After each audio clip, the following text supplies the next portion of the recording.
So today we are joined by Helen Packham. Helen, thank you for joining us on the podcast. Thanks for having me. Cool. So now at this stage, I normally give an overview of the guest, their background, but in your case, I think it's probably better if I just sort of set the scene for our audience and let you tell your own story, if that's okay.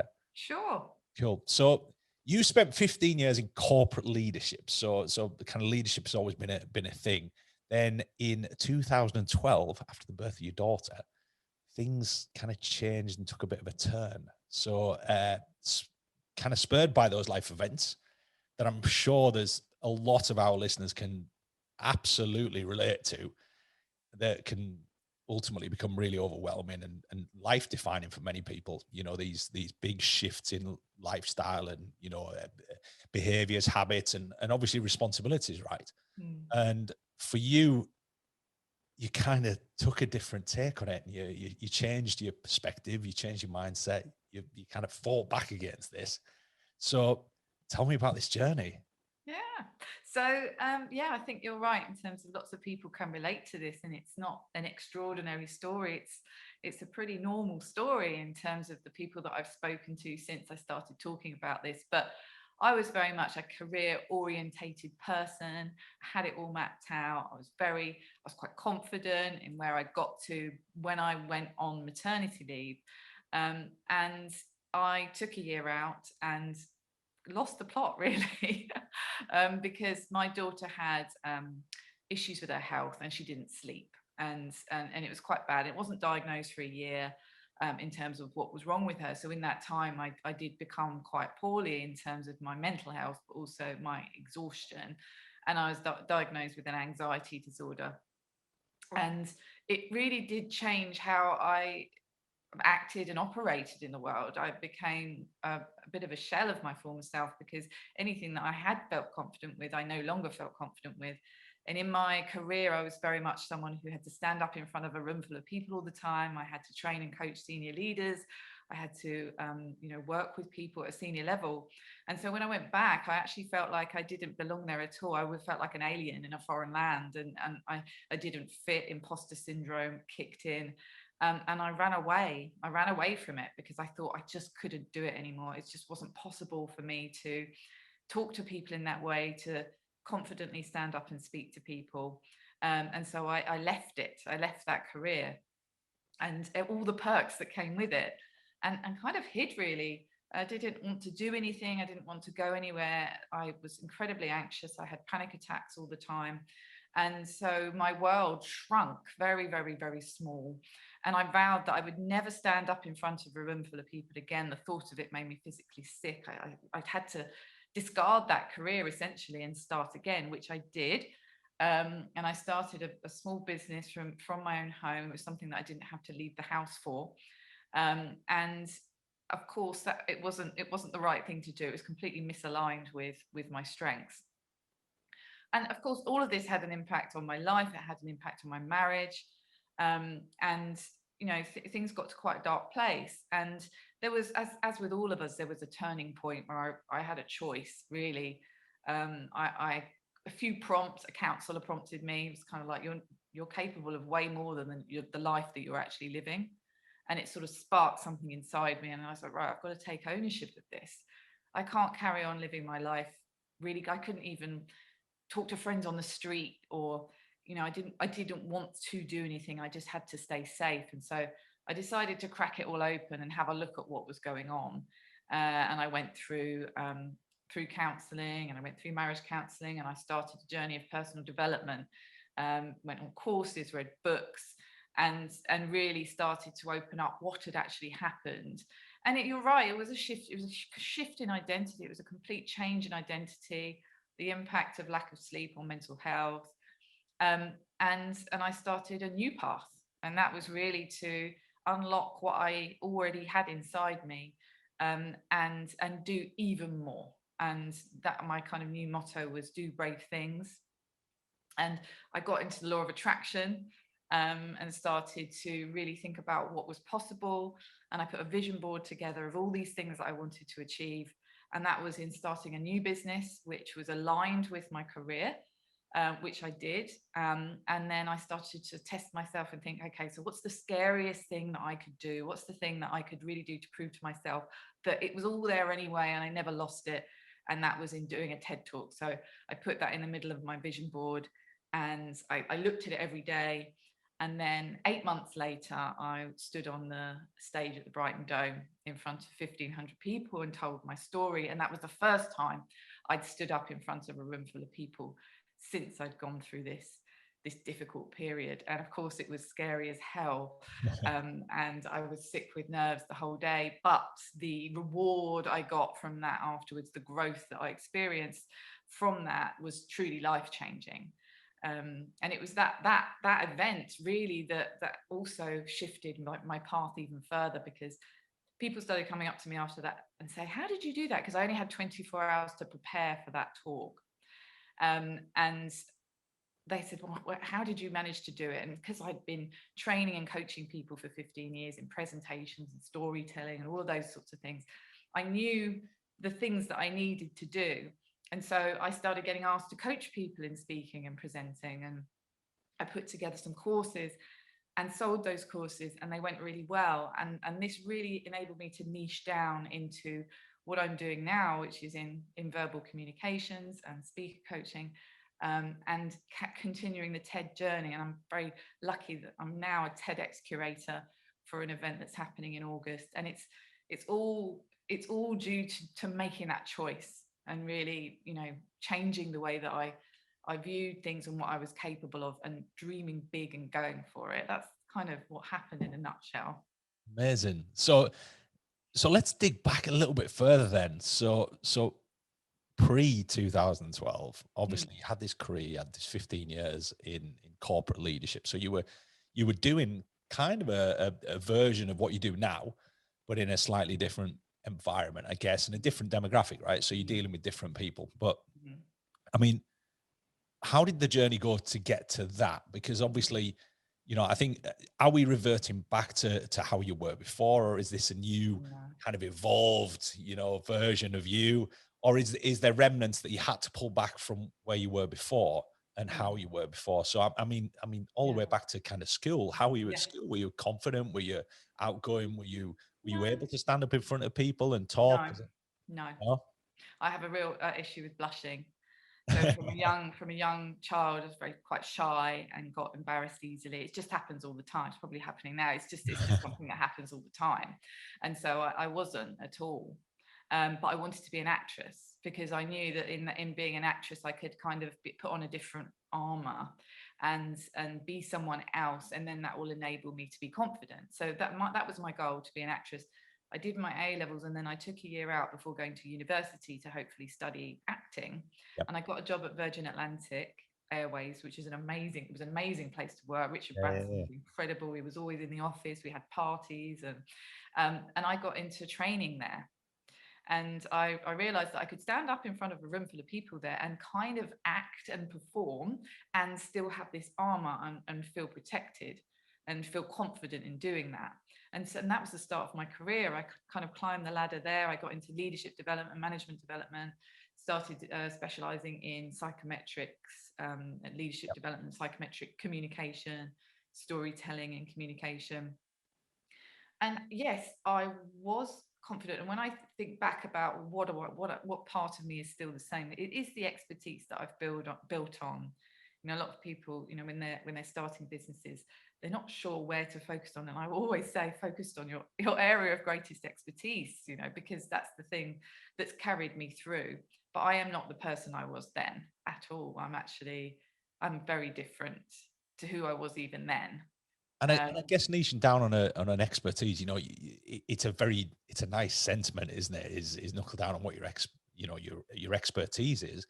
But I guess that's where also for many people, that's where their self-doubt sits, right? It sits right in front of their expertise. So they know they're good at something, but they might have had something that's throwing their confidence or whatever it might be. And you talked about this armor, right?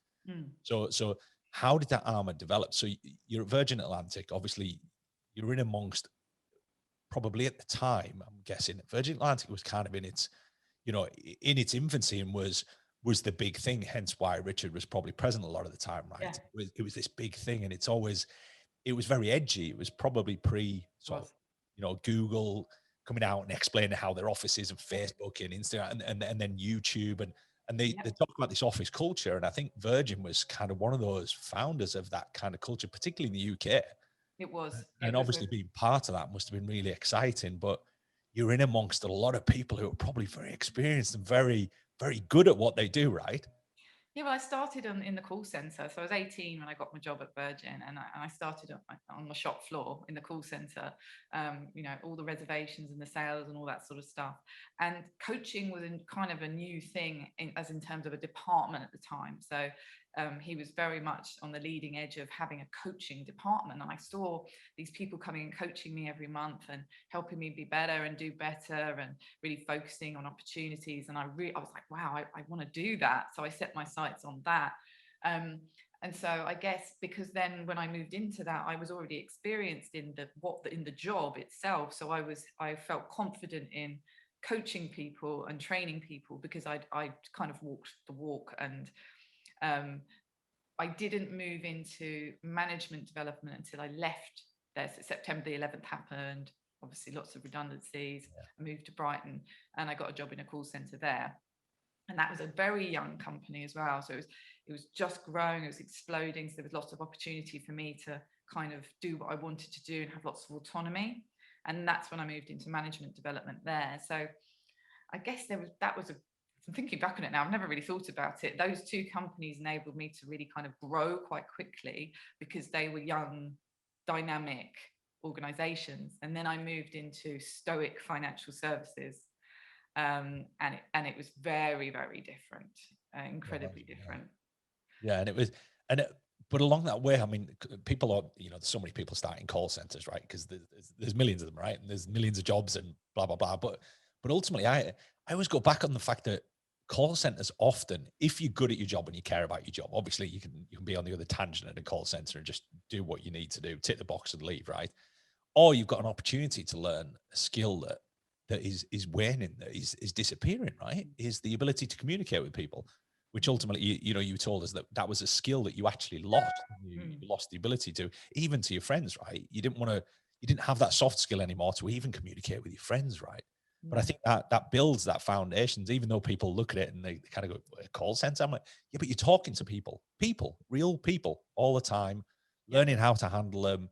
Obviously, when you start, you probably don't handle some of them very well, but you learn to communicate and communicate well. Because ultimately, and I always say sales is sales, and whether you're trying to sell a concept, whether you're trying to sell a method, and we're not talking necessarily about monetary exchange here. We're talking about the ability to explain something in enough detail that people almost buy into it, right? Yeah. And Yeah. Yeah. this is soft Ab- skills, right? Telling a story, telling a story. If you can Absolutely. engage people, comedians are great salespeople because they'll engage you and they pull you into the story, right? So I'm guessing there was a soft skill there that was honed and developed and Yeah. then carried over into this management position, right? Yeah, yeah. Well, I adopted NLP really early on, and that was the technique that in terms of outbound sales and help like supporting people and doing outbound sales myself, and then inbound sales and customer service. Really using those techniques to understand, to use really positive language, to listen really carefully to what people are saying, to match what their issues are with the solutions that you can give Yeah. them, to calm angry people down. Yeah. All of those things, yeah, it was a fantastic foundation for being able to then go on and train and coach people in those types of subject areas, and really hone that. And storytelling was the thing that I picked up really early on. So that's my specialism now, is stories and helping corporate leaders to communicate more effectively by using stories, and help coaches and entrepreneurs to use stories to enhance the impact of their talks or webinars or whatever it is that they're doing. And so I learned early on that telling a story, it was a really great way to engage people, particularly if you are selling, you're in the art of selling, so that people get drawn in, that they hook onto it, they listen, and they're much more engaged rather than if you've just got a narrative or you're pitching something. Yeah. So yeah, it was a really great tool to pick up. And I think it's something where it's a genuine it's a genuine thing. I mean, we've mentioned sales, and I hate saying sales, but ultimately it's kind of a buy into anything, any kind of concept, whatever it might be. And we're all privy to it, and it's happening to us every single day in whatever guise it might take. And when people think sales, they're thinking, oh, someone's trying to take money off me. Well, no, they're not. They're trying to, buy you into a concept or a thought process or a way of thinking. And part of that storytelling, I'm a massive fan of analogies. I need to find something that this person can relate to and draw from and understand, right? Because you can tell one story to one person and they just don't get it, and another story to another. So you had all that, and there was this armor that we talked about, this hypothetical sort of armor that sat around you that gave you that confidence, gave you that ability to do all this. So 2012, obviously, sleep deprived, which is a massive thing. We talk to a lot of guys ex-military and blah, blah, blah. And they talk about this sleep deprivation and the impact and the mental impact it can have on you, right? So you're in amongst that. You're in amongst a bunch of almost uncontrollable variables, right? I think when people lose control of a situation, I think with kids, we've got a 2-year-old, and when you don't know how to manage it, you're kind of just winging it. And there isn't a book, there isn't somebody to tell you that this is how you do this and it works every time. It doesn't. You're dealing with this organic thing that just has its own development, its own mind of its own, and blah, blah, blah. And then obviously if you throw into that few problems, which obviously you said there was, that you can't ascertain, you don't know are there, and you're questioning yourself. And I see this movie with my wife, is that she questions herself all the time as to, was that the best thing to do? Was it? And often it's an open-ended question, right? It's like, you don't know. And then you've got your friends, your grandparents, your mum, whatever, whoever is contributing and going, well, we did it this way and it worked like this. And then it just doesn't, even worse. Yeah, and it doesn't, a lot of the time it doesn't help, right? People mean well, but it doesn't always help. And obviously it's a massively stressful scenario. I mean, I off my cap to my wife and any mother out there who's dealing with a newborn baby. And I think to be in amongst that, and I feel bad as the man in the relationship, because there's a lot of stuff I just can't do. I don't have the capacity and means to do it, so it's that contribution to that. But obviously that throws a massive spanner in the works. So what happened to that armor? Did it just chip away? Did it, how did that come about? Well, the armor wasn't really me. Okay. So, I put that, the armor was, I put this on so I feel confident. Okay. And so the quote that really resonated with me when I started this journey was the journey isn't about becoming anything. It's about unbecoming anything that wasn't really you, so you can be who you're meant to be in the first place. Yep. So it was almost like an unraveling needed to happen to realize I didn't need any armor at all. Okay. I know that's probably quite a deep thing to. Oh, hey, look, it makes complete sense. Yeah. That's right. But Yes. people talk about it in this, you need to build this armor, but then they also say, well, no, you actually have to take it off. Yeah. They can talk about authenticity a lot, right? But being your true self, learning to be my true self was something I never really knew how to do. I didn't know because of just my personality and And do you think there was the aspiring actress thing in there that created this armor? I think so.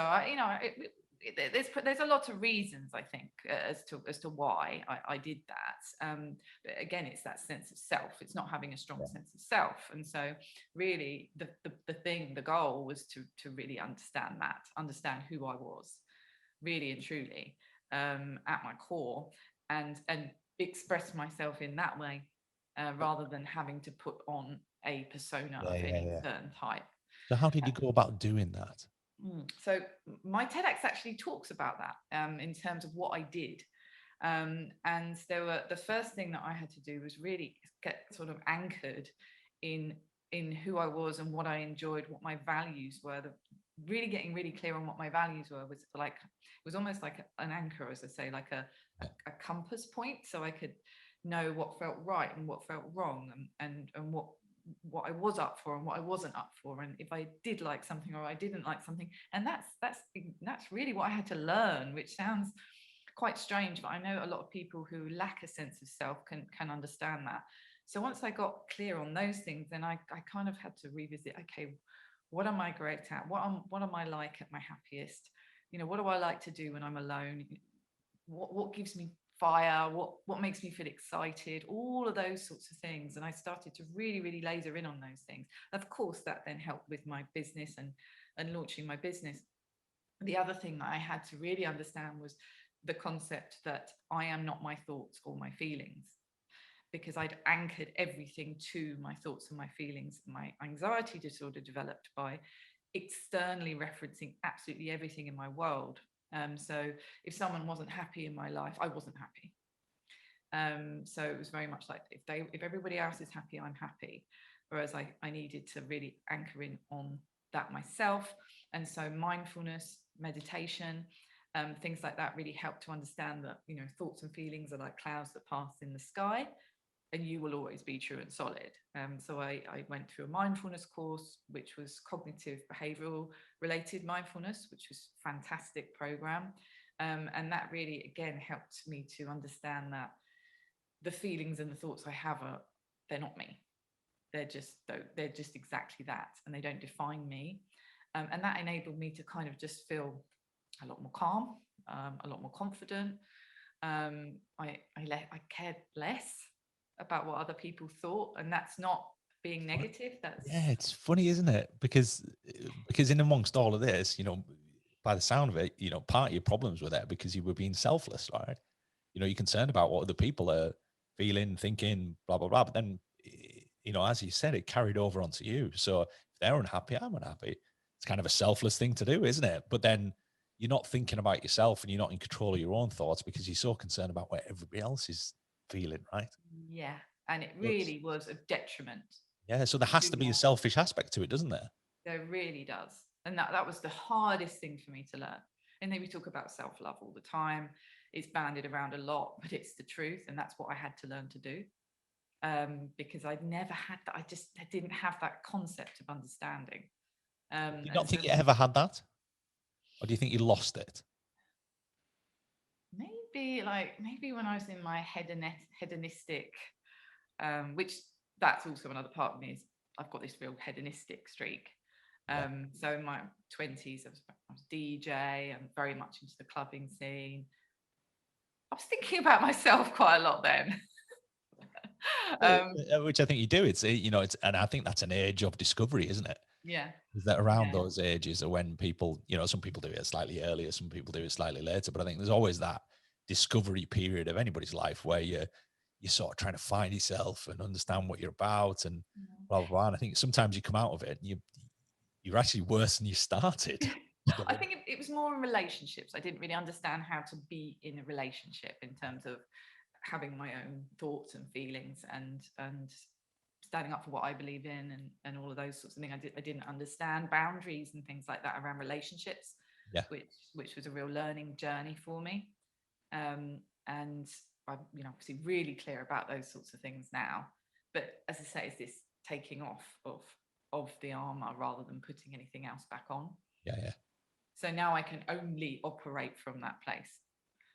And sometimes it swings the other way now. I'm really honest, and I've got really But do clear you think you're aware, boundaries. because you're hyper aware of that, right? I Yeah. think that's a part of this whole thing is that it's that awareness of, I always talk about it in coaching, whether it doesn't matter what I'm coaching somebody in, whether it's business, whether it's nutrition, whatever it might be, is that the first thing you got to start with is awareness, right? You've got to go, look, you've got to accept that that's there. And I always go back on the synonymous and kind of famous Alcoholics Anonymous thing, Yeah. where the first thing people have to do is they have to take ownership of it. And it was that simple thing where you'd hear people and hell, this has been going on for decades now, probably half a century or more, where it was, you had to state your name and then you had to state that that was the problem that you had.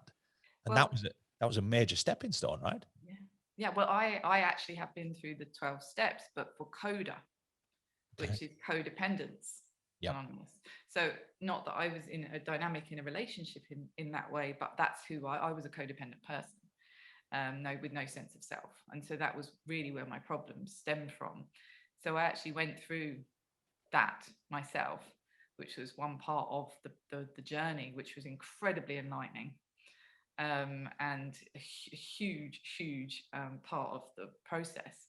And yeah, I'm very, very thankful for it. Do you think that's again, we might go down a bit of a rabbit hole here, but do you think that's a generational thing? And do you think that's a almost a cultural thing? I think, having spoken to a lot of people, it's not just about being codependent in a relationship with someone who is an alcoholic or Yeah. addicted to anything in particular. It is a cultural thing, I think. When I've been through the counseling and the work around it, I was told it's like you've got a boardroom of ancestors in your head, Yeah. and those ancestors are influencing they're holding court on your behavior. And codependent behavior, particularly traditionally with women, through generations, has meant you put yourself last, you serve others feelings are more important to you, you stay quiet, you put up, you shut up, and you get on with it. And I guess that was, I'm not there's no blame. I take responsibility for all of my actions. But yes, I do think that, of having spoken to lots of people about this, I do think that it does stem from there. And I think it is easy to blame, right? It's easy to turn around and go, look, but I think when you start playing the blame game, you start almost creating a bigger problem for yourself. Yeah. You almost start going, look, I'm looking to blame someone, so therefore I'm inadvertently kind of trying to excuse my own behavior and my own inability to kind of get hold of this myself and go, and I think modern life has changed, and modern world has changed, but unfortunately I think a lot of it hasn't caught up yet. Mm-hmm. I think there's so many people who are still sort of, and I think that's it is a generational thing. I think where it's almost like it's a handed down thing that this is what you do and this is how you are. And and my wife is, she's very traditional, but she's also she's super, she knows, she's very self-aware, she knows herself, she knows she does her thing, so she's very traditional in that she feels that's part of her role in a family. Mm-hmm. But I guess, I guess so am I in many respects. I'm kind of like, look, this is what I've got to do. Yeah. But then I look at it from a different perspective and go, well, hold on, I'm actually being led by culture here, and I'm led by whatever it might be. And I don't see that there's a problem there necessarily, but I also have to be open to the fact that it doesn't have to be like that. No, it doesn't. It's a choice, right? It's completely, and it's going back to the blame thing. To blame is to stay in victim. Yeah. And in victim, we're powerless and we feel hopeless. But the whole winner's triangle thing, if you heard of the winner's triangle and the drama triangle, when we change ourselves, we empower ourselves, we can then be the empowered person and always take ownership, always clean up our side of the street and take action from an empowered place. And then we move out of that victim role. But we can completely change the script on the ancestors in our head. We can completely I've change. never heard it termed like that. It's a really interesting, the ancestors in your head. But it is, to me, it's always, I talk a lot about generations and particularly when you're talking to people, right? You've got to understand people from their generational perspective, right? You're talking to somebody in their 60s and the 70s, you've got to understand their take on the world is their worldview is very different to what our worldview is, right? And obviously you've got to empathize to some degree with 18-year-olds, right? We look at them and everybody's like, humbug, it was, it wasn't like that in our day. I'm like, yeah, but the worldview is different. The world is different. It's, it's a different take on everything, and everything's, and I think you can't hate it. You've just got to kind of embrace it and go, well, things are different. And I've either got to accept that and move with it and adapt, or, I can stamp my feet and probably become part of the problem, right? Exactly. And as you say, the first stage of that is awareness. Sorry, go on. Sorry. So you're talking about this awareness, right? So obviously 2012. I mean, how long did this kind of go on for? Was it a few years? It was, yeah. So then I had another child, and his health problems were almost worse. Okay. And so I fell into the hole again. And a hole you were already in, so you were just getting deeper here. I was kind of coming out of it a little bit. I went into it again. And this is where things really, really took a turn. My marriage really broke down, and this was the point where I really took responsibility and made a change. So that lasted till sort of 2016. Okay. How And old were the kids at this point, if you don't mind me asking? so my daughter was 3 and my Okay. son was just a few months old. Yeah, and that's the challenging ages, right? Yeah. Whatever health issues, devoid of anything, a perfectly healthy child at the age of, a couple of months and 3 years old is a handful, whatever way you cut it up, I think. Yeah. As they're really, we all reach a point, as to say, this kind of dark before the dawn moment. And I remember mine very clearly. And really just took responsibility and decided to make a change. And doing things that scared me was one of the strategies. It's almost like, I'm going to fight against this anxiety disorder, and I'm going to prove to myself that I can do these things. So what was the first thing? The first thing was the TEDx talk. Right? Really? That was the first thing? Well, I started my business, Right. so my new business. So that, I guess that was quite a big thing to Yeah. really put myself out there and build a community, build a following, started getting clients, and I did that just with just a Facebook group, Yeah. and then TED Talk, and then after that, I was like, right, what's next? I'm going to put on a conference. I'm going to do a conference, and then we did a fire walking event. Yeah. And then I did a wing walk, and then I was like, On a okay, flying plane? sorry, On a plane that was in the air? yeah, Because you can do them with them stationary, can't you? But yep, yeah, got not on for me. top of a But biplane, and and did a wing walk, which was incredible. yeah, And then I started this big list of what's next, what's next, what's next. Do brave things and feel to the edges of everything is my motto. And I encourage, because obviously I help people who are unconfident with standing up in front of a room full of people. So it's, the growth that you experience after doing the thing in the choke zone. So the choke zone is the do or die feeling. yeah. You've got, your comfort, your stretch, your risk, and your choke. Doing those things can give you the biggest amount of growth and the quickest amount of growth. And so I encourage people to do those things. And you kind of, you didn't say it directly, but you sort of threw yourself in the lion's den there. And I'm guessing that was I'm going to throw myself in there and then I'm going to figure it out when I'm in there. It has to be the only And that was real the way. business, right? So start the business, throw myself in, know deep down probably that I can do it, but I just need to figure out how to do it again. Yeah. Absolutely, yeah. And I think Clearly it that is worked. one thing that people ask, because you can't plan all these things out. There is risk. There is a risk Yeah. associated, but it's having the drive and determination to know that it's worth the risk. And you can't have it all figured out. And done is better than perfect. And I say real is better than perfect as well, because that's the whole armor thing as well. Yeah, and I think that's I think that's worse nowadays than ever before. I think the whole social media, right? Social media creates this, you've got to be a certain way, and you got to act a certain way, and you've got to be a certain way. And I think I think that'll be an epiphany that so many probably kids in their teens and 20s now are probably going to be going through that same process in 10 years or so. Yeah. We're going to be like, look, I've got to figure myself out now because I've been led to believe this, but it's not reality, right? And That's armor, right? yeah, and I Right. think that's a big challenge for the modern world as such.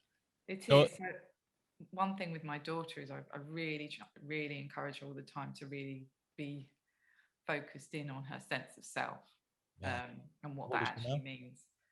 She's just turned 9. So 9, right? So that's kind of starting to figure things out, and Mm-hmm. yeah, Yeah. wow. Yeah, it's a tricky one. I mean, we could probably do an entire podcast on the parenting side of things and the how much of a challenge that is to navigate that, especially knowing what you know, right? Because I think you're in a you're in a very privileged situation in that you've seen all this firsthand, you understand it all, and you get it, and then you can probably witness and see your kids kind of going down that sort of route, and you think, oh, how do I stop this without them then rebelling against this Yeah, and almost making exactly. it worse, right? It's a fine line. It is. It's a tightrope, right? And Mm. yeah, that we might have to do a different podcast on that one, but yeah, Sure. it's a challenge. So TEDx. So you thought, right, I'm just going to do a TEDx talk because you've gone into that. It went well, I assume. Well, no. And this is the thing I always Right. say. So I'm very much, again, I'm about being a real speaker, and real speakers can stumble, they can make mistakes. And because I only had 24 hours to prepare, I look back on it, and, some people say, oh gosh, that I have had loads of feedback on it. You're a speaker coach and it wasn't a great talk. Right? I'm like, do you know what? I own that. It's okay. It's part of my journey.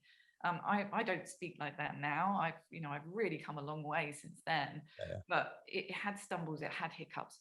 There was laughter. I got a great round of applause at the end, which was amazing. Um, but as a TEDx curator and a TEDx speaker coach, I very much instill, be real and yeah. be authentic, and you don't need to be polished to be a great speaker. I think that's a cool thing about the TEDx talks is that, I think it probably started very polished, Yeah, and then it sort of went, hold on, well, people want a bit of a dose of reality here, and people want to see real people talking about real things, and actually in some respects making mistakes, right? I think yeah, it's very kind of endearing, isn't it? Where people, people in the audience are going, oh my God, that would be me. You know, the person just made a mistake. I do that as well. yeah. And I think people relate to that, don't they? Yeah, breaks down the fourth wall. TED as an organization, the TED events, which are £10,000 a ticket, yeah, it's a different type of vibe. But TEDx is community driven. It's about the people, for the people. It's an accessible price point. And so it's a platform for people within those communities to share their stories, to share their ideas. And so, being highly polished isn't the goal. It's being real and telling stories and engaging with the audience in real and natural ways, which is quite different from TED. Yeah, very much. Mm. And I think there's a more open subject line, isn't there? I think that the TEDx stuff, you kind of there's I'm trying to get the right word for this. It's not rigid. It's kind of it's this wide open topic subject, isn't it? It's kind of like, we'll talk about anything as Mm. long as we've got someone here who's actually quite experienced and sort of lived that and is Mm. prepared to talk about it in an open way. And Mm. I think that's the cool thing about them. I think there's some really interesting talks, I think, with Oh, TEDx. yeah. So is yours, can I see yours on YouTube? Well, my original, Yeah. yes, it's It's on there. there. So we can all go onto YouTube and You check it out. can you can go and check it out. Completely owned, Sorry. entirely owned by you. Yes, it's the impact of motherhood on confidence and career is the title. Okay. Yeah. Interesting. Right. So let's fast forward. So where we're at now, kids are a bit older. So you've been through all that. Obviously, we're coming out of this. If my math is correct, about 6 years, 5 or 6 years. Yeah. Was the part of that upward spiral. Mm-hmm. Yeah. But what's happened in that time? Got a What's lot of stuff. evolved? What's evolved? Just in a nutshell, what's evolved? What's changed? Yeah. What are the things that you've really sort of taken a hold of and gone, Mm. this made a big impact to me? Mm. Like the mindset stuff, Yes. even like habits, behaviors, are the things that Yes. you do on a Yes. daily basis that pull all that together and Yes. maintain it all? So I'd say, the biggest thing was kind of really was really owning my niche, because I was floundering around for quite a while, still being too broad, dabbling with speaker coaching and things like that. But a few mentors said, you just got to own that. And so I was like, right, I'm just going to announce it, step into it. And since then, just everything, once I went in that narrow, things really opened up. And so I'm so glad that I finally took ownership of that. And I'd say that, so in that time, I lost my dad, which was a huge impact on my life, and that really called into question everything that I'd learned, and I had to really pull back in. And the importance of routine and self-care practices that really help my well-being were hugely important to be able to remain focused and productive, particularly in lockdown as well. That was called into question again, like it was for all of us. Yep. And so I got really clear on the things that make me feel good, and focused on those things. And they're different for everyone, but I make sure that I have that as like a minimum effective dose. I've got to quote Dan Meredith there. Dan Meredith is an entrepreneur, and he says, what's the I know Dan minimum? very, very Oh, well. you do? Oh, you I do? do, yes, I know Dan very well. Oh, do Yeah, you? I've known Dan for many, many years, but Dan will, yeah, I've Well, known, hey, Dan. So, Dan, I you sort of, I'm exchange messages with inviting. him on a regular basis. Oh, cool. But he used to live in Brighton and we used to hang out together and stuff like that. So, but the minimum effective dose is, you know, what is going to enable you to show up, what's going to enable you to, you know, be consistent in your behavior. So I'm obviously outward facing, I've got a following, I need to show up, I need to put content out, I need to be consistent in doing that. And so it's getting really, really clear on those things and having routine and consistency, and particularly for my well-being. So things like sleep and getting up on the downs at least twice a week, because when I'm up on the downs, it's the best thing for me in terms of my head, and it just clears out my head. Exercise, the different just to explain, up on the downs, there's going to be some people who are going to be going like, I don't understand what she means there. The South Downs. So the South Downs are, you know, it's like it's a walking area, right? It's a what do you call it? It's a natural beauty, isn't it? It's a mountainous ridge. Yes. Yes. So up on the down, where just for those that would probably be going, what does she mean by that? Up on the down. Sorry. But going up there, walking up there, and it just is incredible for me. And in lockdown, I really, really got into that and meditating up there and getting into real consistent meditation, having a very clear morning routine. What do you mean by meditation, right? Because again, this is one of those ones where people look at it and go, oh my God, I'm not going to do that. Right. So are you getting up there, sitting with your legs crossed, doing this? Well, I'm not doing that, but right. So what does meditation look like for you? Because I think this is always an important one with meditation. When people talk about it, people are like, no, that's not me, and blah, blah, blah. You know, so for some people, meditation is just lying down, closing your eyes, and I'm going to think. So how does that? I really struggled with it with my very, very busy, anxious mind, but going through that mindfulness course really paved the way in understanding really about stillness and how to do that. But I've always struggled, and it wasn't until I found out about a guy called Tom Fortis-Mayer and his app called Free Mind. And I really, then it just kicked off for me, because Free Mind uses music. And the thing that I struggled with was just guided meditation with just words. The music actually takes you on a journey, and I follow the music rather than the words. Okay. And that's been a game changer for me. So I highly recommend that app. It's brilliant. It's absolutely brilliant. It's all different types of music, and they're specifically made for that meditation. Okay. But it's different things for different people. Massively.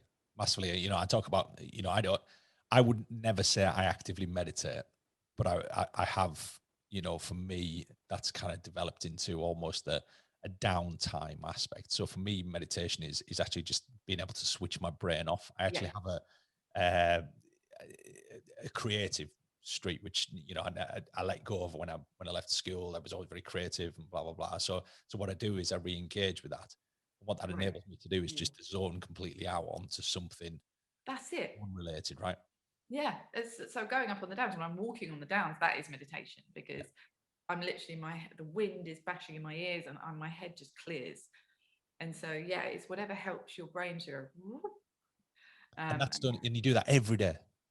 No, I can't do it every day now, but I go out at least twice a week. At least twice a week. Yeah, after the school run. It's literally 5 minutes at the top of the hill. So I march up there, I do a big loop, and I come back down again. And by the time I've come back down, I'm like, But that's really important. DJing, mixing. So I was really into my DJing. I loved it. It gave me so much joy. I gave it all up. And then in lockdown, I sold my decks. And in lockdown, an old boyfriend from my 20s who I used to DJ with said, you must get back into it. So I bought a digital deck, and it's been the best thing. It gives me so much joy. I've got some gigs lined up, and it's just a hobby. Hey, and you're in Brighton still, right? Yeah. Brighton's a place to be if you want to be a DJ. Yeah. But it just gives me so much joy and sense of well-being, and that's just, I love having a mix. So it's those sorts of things. And is that, and I think that's kind of the same thing I was talking about, was that creative side, right? So for you, mixing is creative, music is creative, you know, and then you've got the analytical side, which I think is, and again, without going down a whole rabbit hole, this is the challenge I have with, you know, my good friends that are very creative. The problem is they have real issues tapping into their analytical side of their brain and the way they think. And when they do, it really stresses them out. So they you know, they resort and go right back to that creative side, which I get. It's a great place to be, you know, being creative and, you know, producing wonderful things and blah blah Yeah. blah. But I know certainly with, you know, with the business consultancy that I've done, Mhm. when I get somebody who's creative, it's really difficult to pull them into that analytical side without creating huge amounts of anxiety and stress for them, right? Because it's just not, it's a foreign place, right? It just Yeah. doesn't, Yes. you know. I'm working with a lot of leaders, corporate leaders at the moment at the senior level, and that is And with them, it's harder to get them the other way, right? it's there's both. There's Like, both. I need you to switch off somehow, whatever it might be. You know, and they're like, no, I want to go home and do emails till midnight. Yeah. But enabling them to, because a lot of people think, oh, at that level, a lot of people think I struggle to think strategically. Yeah, And I don't know what that means, but actually it's the headspace to be creative. yeah, It's the headspace to look up and out and wider and bigger and longer term. When you're like this all day every day in the firefighting, you're not enabling your brain to do that. You have the ability to do it, but you're not in that headspace. So being creative or thinking creatively or allowing creative space for discussion enables you to step into that. And a lot of people think, no, I just don't have it as a strength, but we all do. It's just having the space to do it. yeah, yeah. And I think that's always the thing is that, and again, going back to, you know, when you 2012, right? Is that all of a sudden all that space that you had has gone, right? It just disappears. You know, all of a sudden you've got, you know, to start with, you've got this small thing that needs your attention 24/7. And if there's no sleep, it is literally 24/7. And then, you know, your Mhm. back's bad and you know, you're tired and you're a little bit anxious and you've got, and it's an emotional, I mean, yeah. I mean, I Yeah. hugely empathize with anybody that goes through that and Oh, comes out so the other end, so tough, so comes out tough. But you are right. I did find at points though. At points, I had huge bursts of creativity yeah. in my hallucinating. It- But they were sort of, they were out here in the ether. yeah, yeah, it's almost like a psychedelic sort of thing going on there. But yeah, no, I can imagine the sleep deprivation and the hallucination. And yeah, yeah, imagining you're in places you're not. I'm just glad that I'm not there anymore. Yeah, but again, hey, look, an experience, right? Oh, And I always look at things, you know, like negatively. We talked before about the you know, the passing of your dad there, and I think stuff like that where people almost think you're a bit callous and think you're a bit, if you're very regimented and you want to go back to what you know and what you do, and I think that's so important to have that, because if you don't, there's almost an aspect where you go, right, normality's been thrown here and it's never coming back. And I think that's what happens with, you know, when you have kids, is that all of a sudden normality gets thrown and you can't see the way back to that normal place. And that normal place that for a lot of people is at the point of progression, right? So it's not yeah, just normal, it's, you know, people see normal as, you know, boring and monotonous, but for most people normal is something that's progressing on a regular basis. yes, And all of a sudden that's all yeah. So it's in the works, right?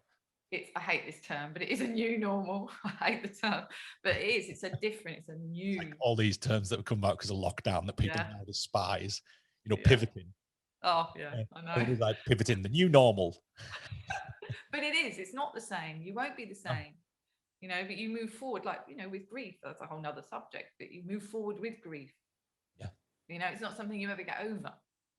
It's something you move forward with. There's a great TED talk about that, by the way. But it becomes it's like part of this evolved version of you that you've learned from and you've grown from. And I think Um, becomes almost advantageous in many respects. I think it's something that you springboard off. You know, mhm. I think any real bad incident that's happened in my life, I think has always helped me develop as an individual, and hopefully that's something that then I can pass on to my kids and they can understand it and understand how they handle that and blah blah blah. And I think it's this part of this massive journey, right? And it's something that we can't avoid. No, Unfortunately, that's life, right? You can't, it is. you know, we can't go, right, what I'm going to do, because I don't want any stress in life, I'm going to avoid grief. I'm just not going to let it happen. And you're like, well, it's not really your call, you know? And that won't work out. No, that's not going to pan out very well. So yeah, lots of journeys there and lots of interesting stuff. So in that 6 years, So all of this stuff, you're embracing these behaviors, these things you're doing, you're going on these walks, you're meditating. What else is there? What other things are you doing that you think are kind of this staple to how you maintain where you are in this point of progression where every day you're developing, every day you learn new Yeah. things, reading, listening to other people? What's that self-development look like Yeah. for you? It's for me, it's really getting clear on the purpose, and reevaluating the purpose quite frequently, because I think where I've fallen down or I've got stuck, and I've allowed the bad habits to sneak in, and I've let go of my personal development, is where I haven't been really focused on that purpose. And so lockdown really did affect that. I lost a lot of business. I lost my purpose. And so really kind of regrouping and getting really clear on that has helped me hugely. And it's about that longer term view. It's about being able to look forward, look down the road, not just at the end of the bonnet of the car, and think, what am I working towards? What is this all about? And getting really laser clear on that, because then that everything else you do, in terms of choices you make, alcohol you decide to drink or not drink, television you decide to watch or read a book instead, or whatever it is, it's all working towards that goal. And that, I would say, for me is the driving force. So at the moment I'm on fire with my purpose, and so everything it's all clear. It's all clear. I know what I'm doing. I know what I'm working towards. I know what's happening in areas of my life. And that's what works for me. I know it might not be the same for other people, but that really keeps me focused. It keeps me focused on exercise and all the good stuff.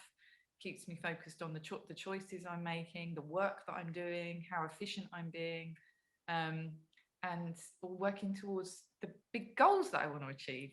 And did they change with lockdown? Was there again to use that word? Was there any pivoting going on? I did pivot. I did have an online business anyway, but last year my strategy was face-to-face events and training. So I had lots of that booked in, and that all got cancelled. So I did pivot in terms of, I put 2 passive courses out on virtual training and virtual speaking. Yep. So I've got those, and they're really good assets that are now bringing in income. So pivoting in that way, and also I really honed in more on virtual communication, and I did virtual training with organizations on how to enhance your meetings, Yep. presentations, and using storytelling. So I guess I didn't completely pivot. I just kind of changed the angle Yeah. on what I Delivery was method doing. almost, isn't it? Yeah. Yeah. Okay. So you maintained really what you were doing. You just went, right, I'm gonna present it in a different format, which I think is, I think had lockdown occurred 20 years ago, I think people might have struggled a tad more. It's we have all this technology at our disposal now, which I think is, help. We're on a podcast miles apart, and having a conversation about something. So I think that's enabled a lot of businesses to look in this different sort of area that maybe they weren't looking before, Mm-hmm. and realizing that people are actually very embracing of it. We were always adamant we were going to do these podcasts face to face. Oh, And really? yeah, and then lockdown occurred, and we're now, I think we've recorded 40, 42, 43 of these, and every single one of them remotely, not a problem in sight. The conversation's no different. Obviously we don't get to shake hands with a person and say hello and have a coffee and blah blah blah, but the vast majority of people we're talking to are so busy that they probably wouldn't want to do that anyways. Yeah.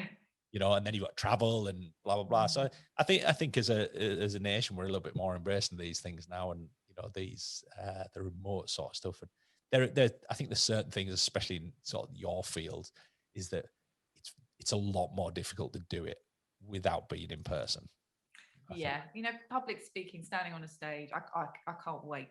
I've got a virtual keynote coming up in a few weeks, and that's going to be great, but I cannot wait to Yeah. stand on a stage again. Likewise, yeah, Yeah. it's been a while for me. I think it'll be 2 years. I think since I stepped on a stage, and it was yeah, it's quite an experience. And again, I totally understand with the whole public speaking thing and the nerves and the it is a nerve wracking thing, but it's quite an empowering thing when it goes well, and or even just feedback, even when it goes badly. I had one Yeah. horrendous talk I remember a couple of years ago that just went completely, and that was massively overthinking things, right? And I think Yeah. that's Oh, I've done some that have really bombed. And yeah, and I've really learned from it. And you're right, it is overthinking. It's overpainting the picture. Yeah, you get too busy in your head, right? You're thinking about what you're going to say next. Whereas, normally when I'm talking, I can't ever recall thinking about what I'm thinking I'm going to say next. It just comes out, because obviously that's your expertise, right? That's the place you belong. And I always say about this is that if you know your subject, public speaking is very easy. Mm-hmm. When you don't know your subject, public speaking's nigh on impossible. You are literally winging it. So again, Exactly. Yeah, which is why I would say go back to, what do I talk about? Go back to the thing that you know best, talk that you're most passionate about. And that can be your personal journey.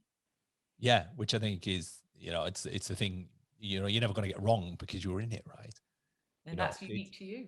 It's like telling a story that isn't real. You get elements wrong, whereas when you tell your own story, the elements are right because that's what they are. Exactly. Nothing ever change, right?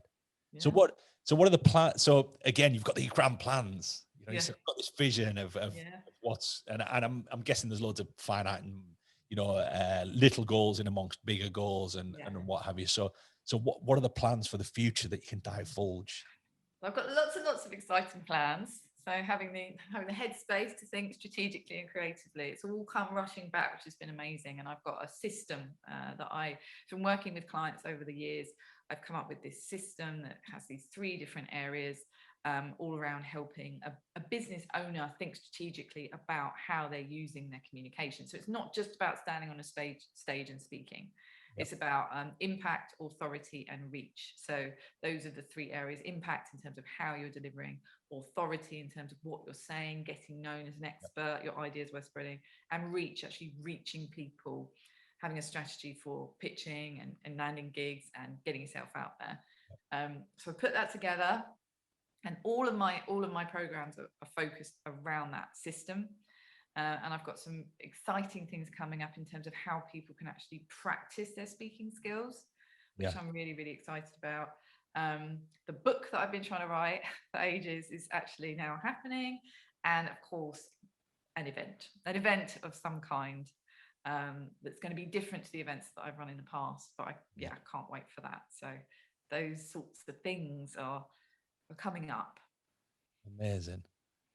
So let's just, before we wrap up, let's go into some kind of pointers and some tips or whatever it might be. So if you were to take yourself back, which is always a good way of doing it, if you were to go back and have a word with yourself, at that point of either 2012 or just as you were kind of figuring things out, maybe 2014, 2015, when you were starting to come out of this thing, obviously you've embraced a bunch of behaviors. You've embraced, you go out, you walk, you meditate, you're doing exercise, you're adding all these little things in. What would be the kind of things that you would tell yourself if you went back and said, look, Helen, you need to do this, and you need to do this, and you need to revisit this or address this or whatever it might be? What would those things be?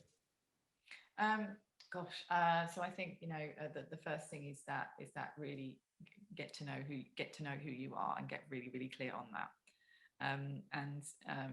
How does someone go about doing that? Well, as I say, so I would recommend, I'm not promoting anything, but I would recommend watching my TEDx talk, because I actually explain the process of what I did to do that. And it's about values, it's about anchoring in on yourself, and it's about visualizing what it is you want to achieve, essentially. So definitely getting really clear on that. Also, this concept of like an onion unraveling rather than something that needs to be built up. It's about shedding all of the old limiting beliefs, all of the sense of what isn't really you, the armor that you use to protect yourself, to really just be the true person that you really are and operate always from that place. Which is it's a learning curve for me, and I do slip up, of course, still, but I keep reminding myself that I can only be myself and operate in from that place. And I think bad habits and sabotaging habits, I think I would say to myself, just be super conscious of what those triggers are, and catch yourself before you go too far into those types of behaviors, because that's pulled me off the track obviously quite a few places along the way, which it does for lots of people. I The think it does numbing for most behaviors. people. I mean, I can't recall ever dealing with anybody that didn't do that. You know, especially when, you know, obviously my background with, you know, the health and fitness sector, you know, you talk to people about weight loss, right? You know, a basic thing that people want, they want to achieve, and blah blah blah. And self-sabotage is literally, it's just a recurring incident, you know, because people are, they're scared about what's at the other end, Mhm. and it's not intentional. Yet many people look at it and go, why do you keep doing that? You know, I'm like, well, you know, they kind of don't mean to, they Yeah. just do, because No. it's a safer place, right? So what It what kind is, of self-sabotaging behaviors were occurring? What were you doing? because I'm hedonistic. Yep. So I'll always have that in me. So, you know, drinking too much, Yep. escaping too much into that type of behavior, numbing out by watching rubbish and like not feeding myself, you know, mentally in any way, um, uh, distraction, the distraction of going onto dating apps and Yep. losing myself in dating apps and things like that. Eating, the relationship with food at times has just, yeah, finding ways to either avoid, distract, or numb from the healthier options that are really good for you. And I think they're all fairly common. I mean, you pinpoint some pretty common ones there. I think some that probably people won't think are common because they don't admit to them themselves. But, you know, food's a common one, alcohol's a common one. You know, social media dating apps, I think, probably fall under yeah, the same sort of category, right? that dopamine kind of Yeah, searching, yeah. reaching, hit type of feeling that you're searching for, which is never going to be satisfied. Yeah, I want something that gives me a quick fix of pleasure, right? That's it. That's Uh, right. Yeah. that's that, you know, that sits in so many different places now Yeah. that you can, Yeah. you know, you can. I had an affirmation that always helps me with this one is I move towards myself and away from distraction. Yep. So that really, I just reminds me each time, and I am actually now much more aware when I'm going into that type of behavior. I can feel it, and I'm like, okay, let's course correct here. And that's acknowledgement, right? That what we were talking about before is that it's understanding what those behaviors are, acknowledging they're there, and then all of a sudden become aware of them. You know, again, not to go back at the food thing, but for me, it's, you know, everybody has hedonistic foods, right? So part of our process, my process when I was a coach was, look, all I want you to do is to pinpoint what they are. You know, Mm, tell me what they are. It's because when you tell me, you've acknowledged them yourself and you know yeah, exactly what they are. So it's not then my job to tell you to stop doing that. no, You know, the awareness in itself, you know, does that align with your goals? No, it doesn't. You're fully aware of that fact. yeah, But the problem is before you weren't aware of what the behavior was, you weren't aware of what you were doing. You just did it. You know, a lot of people have a few drinks every night. You know, I'm like, why do you do that? Well, it's just a habit. It's, mm, and again, one of the key characteristics of a habit is that you do it almost subconsciously, right? So you don't know you're doing it. that's right. It's something you do, right? Yeah, And I think there's so many things there where, you know, it's that acknowledgement, right? And you acknowledge all these things that you were sabotaging, but you weren't meaning to sabotage, I assume. Or no. was there times when you meant it? Oh, you know, to avoid the uncomfortable feeling, Yeah, I just wanted to escape. yeah. Yeah, Kind of things getting tough here. I want to step away from it. And I that's think it. and I think that goes back to, right, the kids thing, right? Mm. Is Oh that's yeah. one thing you can't do with kids. You can't just all of a sudden go, well, I've got to escape this. Hmm. You can't. There's nowhere to go, right? No. No, which is, So a few glasses of red, you know, yeah, when you can. softens the edges a bit. Yeah, if you've got opportunity, that is, you know, you probably barely get a chance to pour one, never mind drink one. But yeah, fascinating.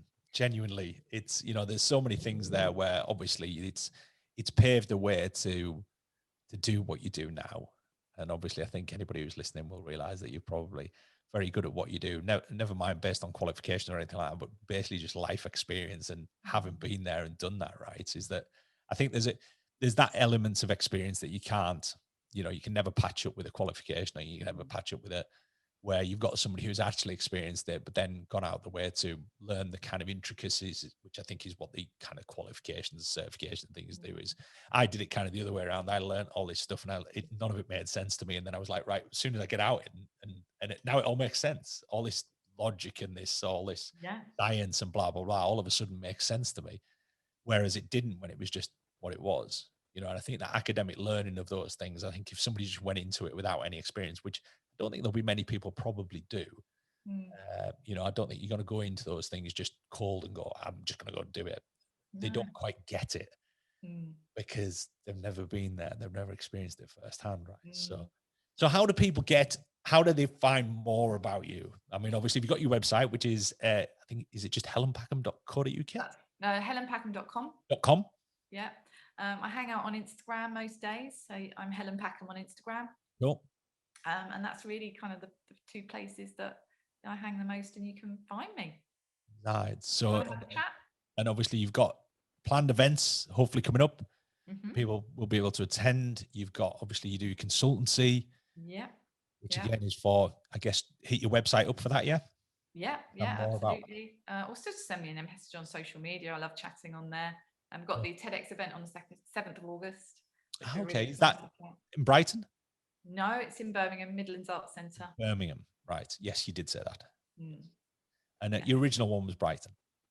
The one that I spoke at, Right. was obviously I'm more behind the scenes for this one because I'm curating and speaker coaching and helping the 12 speakers to give. So off the back of that, you said you had 24 hours to prepare. Are you going to give some of these people 24 hours to prepare? No. I was like, our first training session yesterday for them, yeah. so we're giving them plenty of notice.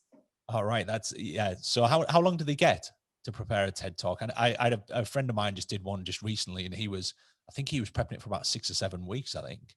Yeah, well, I'm giving them because there's summer holidays and I'm going to be with my kids, so I'm not going to be able to support as much as I normally would. So I'm giving everybody what they need now, and I'm supporting them through the process of helping them show their talks. They send me videos, I give them feedback.